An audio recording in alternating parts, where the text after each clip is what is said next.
Hey everyone, thanks for tuning in to another one of the videos. Today's installing this quick, cool little radiator cap. Purely cosmetic, but it should look pretty cool. Please do consider subscribing if you're new.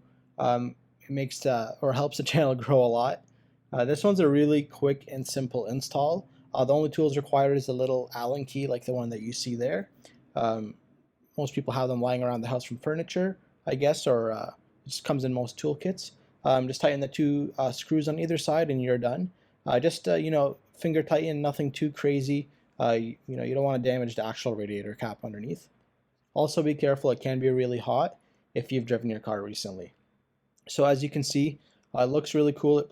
It complements some other parts of my personal car, like the catch can and even the little positive battery sign, I guess.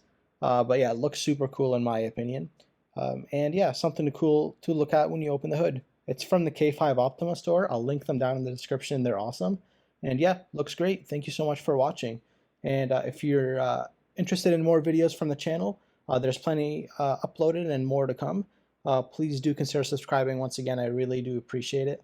And thank you so much for sticking to the end and watching.